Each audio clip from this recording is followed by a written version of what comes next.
Ayu Ting Ting sedang tersandung masalah usai kedua orang tuanya menggertak KD, ibu dari wanita yang membuli sang cucu. Nada negatif pun muncul terhadap Ayu Ting Ting usai aksi tersebut. Bahkan muncul petisi blacklist terhadap Ayu Ting Ting. Tak main-main, petisi Ayu Ting Ting itu diketahui telah mencapai ratusan ribu tanda tangan. Segala tingkah laku Ayu pun kini bak jadi bahan segar untuk dihujat. Salah satunya publik menyoroti syarat untuk pria yang ingin menikahi Ayu Ting Ting. Disebut-sebut bila ingin melamar Ayu Ting Ting, pria tersebut harus memberi mahar sebesar 5 miliar. Isu tersebut berhembus manakala Ayu batal dinikahi Adit Jaisman beberapa waktu lalu. Beredar kabar batalnya pernikahan tersebut lantaran Adit tak memberikan mahar 5 miliar. Mengetahui isu tersebut, baru-baru ini Ayu Ting Ting tampak dipanggil oleh salah satu petinggi televisi. Ayu Ting Ting dipanggil terkait kabar mahar 5 miliar tersebut.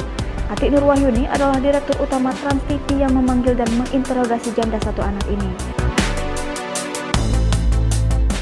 Melalui kanal YouTube-nya, Atik menginterogasi Ayu Ting Ting soal kebenaran dan pernyataannya yang meminta mahar calon suaminya senilai 5 miliar.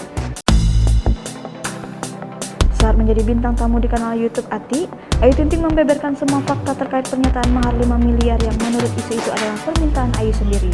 Dalam acara yang ditayangkan di kanal YouTube ini, Ayu Ting Ting menegaskan bahwa pernyataannya tersebut hanyalah candaan semata. Menurutnya, penjelasannya nilai mahar 5 miliar yang diucapkannya pada Ivan Gunawan sebenarnya untuk seru-seruan saja di salah satu acara televisi. Hanya Ayu juga paham meski hanya bercanda, tidak semua orang lalu menganggap apa yang diungkapkannya tersebut sebuah candaan juga. Ternyata ada banyak yang menganggapnya serius. Namun dalam wawancara yang dilakukan di kanal YouTube Atik, Ayu justru berharap jika calon suaminya nanti penghasilannya lebih besar dari dirinya. Menurut Ayu, setiap ucapan adalah doa. Ayu mengaku senang jika mimpinya mendapatkan pasangan dengan penghasilan yang lebih besar dari dirinya.